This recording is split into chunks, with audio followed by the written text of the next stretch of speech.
Hey everyone, so I'm back. Today is cleaning day. I have three wonderful ladies here. They're all sisters, they're amazing. And I can't wait to see this place shine. I got my doggy. I had a gentleman come out and measure. He's gonna actually create a table for me, which will go in this space, and I will give you guys a tour eventually. It's gonna go here, so you see those bar stools, because we were kind of measuring out how long it should be. These are the wonderful things about Mexico. Simply, it's very easy to have someone create something for you or modify something for you. So I was able to find this gentleman on our way to Dolores Hidalgo the other day, and he had some really cool stuff with metal and wood, kind of right up my alley, and I feel like it matches the decor and style of the home. So that's important to me, to kind of not be too modern, even though that's my taste.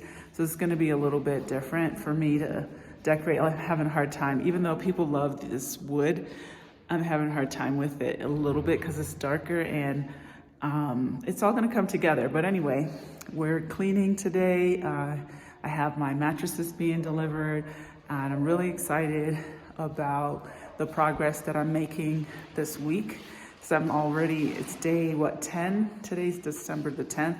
And I'm like, got stuff to do, gotta get it done. So I'm really grateful that we're starting to see some progress inside the house, not just me collecting things and bringing them here and dropping them off. So just checking in with you guys. I'll definitely keep you posted on more in a little bit. So that's that, and I'll let you meet Rolando. This is the gentleman that's gonna create that wonderful table for me. Hey. Yeah, I'm excited to have him get started. He's also going to do a little bit of work on the exterior gate, putting up some, ¿cómo se dice? The picas, es un pica? Picos. They're like the little points at the top of the fence. So it just creates a little more safety for the home in general. So check it out, and we'll be back in a couple days. Ciao.